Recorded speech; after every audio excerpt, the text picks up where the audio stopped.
Hello everybody, it's Claire back with another art journal video. So I'm a little bit behind with this one, but this was my project for art stacks for July. So apologies that it's a bit late going up.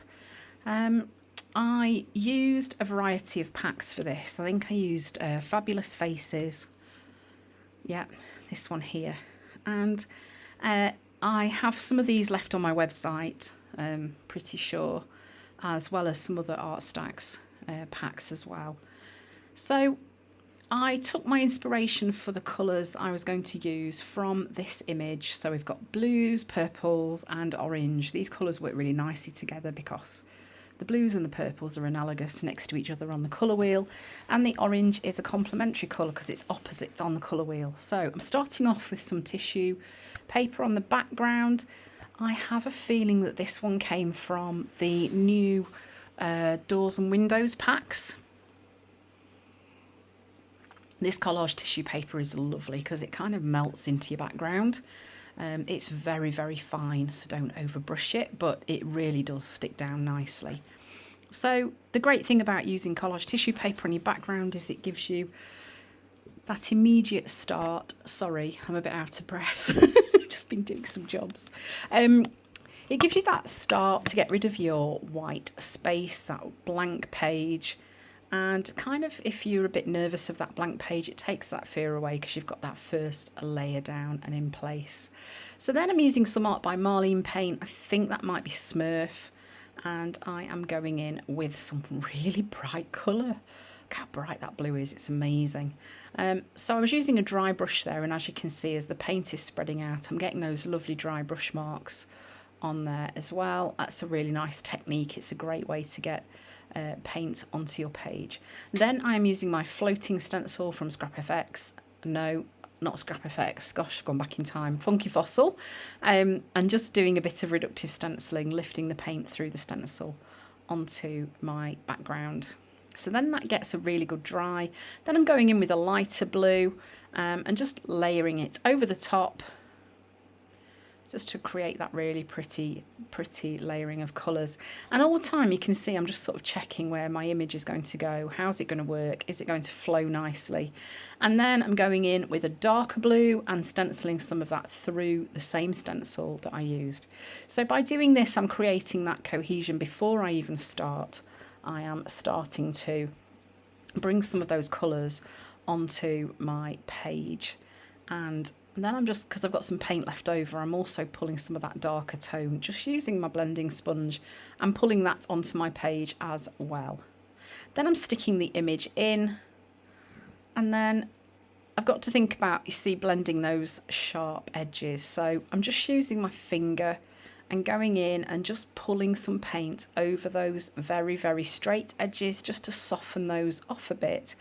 And although if you look closely you can still see the edge of the card, it kind of at a glance it starts to blend that in with your page. And that is a tried and tested technique of mine that's great for blending those images onto your journal page.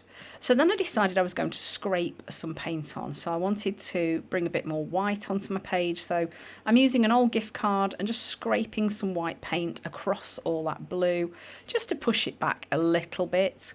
There is quite a bit of white on that image that I'm using, and then I was just using some lines from the card as well. So then this is a very old stamp from Art by Marley, and it's a fabulous rose type of flower, and I'm stamping a few of these, and I'm going to add some colour to these and then pop them onto my page as well. So I'm using a mixture of scribble sticks and Neo Colour 2s. They're just water soluble pigment sticks. Just to add some paint. Watercolour paints would work just as well, or of course acrylic paint pens. You can colour these with anything, coloured pencils, whatever supply you've got. Even the Tim Holtz watercolour crayons, they would work too. I'm going in with a mix of pinks and purple tones on this so that it will play nicely with the rest of my page. And you notice on that image that I've picked, there is like a rose in the bottom right hand corner, a rose type of flower, which was what gave me the inspiration to grab this stamp and use that alongside.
So here you can see that I've cut one of the roses in half, and then I'm grabbing my little needle tip bottle, which has got some slightly watered down white acrylic paint in it, and I'm just adding some highlights and patterns to those flowers, and then I'm going to be sticking them onto my page. So the reason for cutting one in half is because I wanted an odd number on there, and 5 was too many. I've also cut down one of the roses so it's a little bit smaller, because I didn't want them to take up the whole page. They're not the focal point of my page, they're just like an add-on really. So just making them a bit smaller worked quite nicely.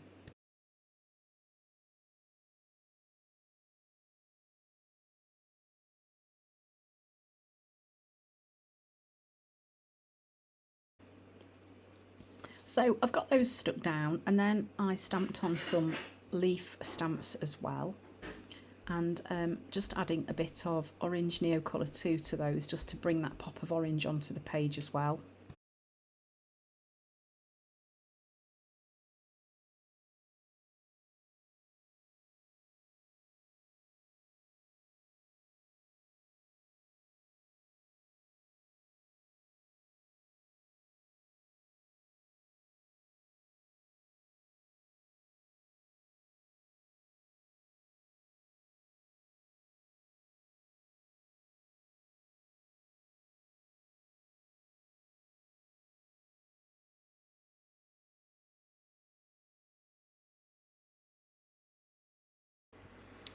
And then I am just going to add a little bit of stenciling as well.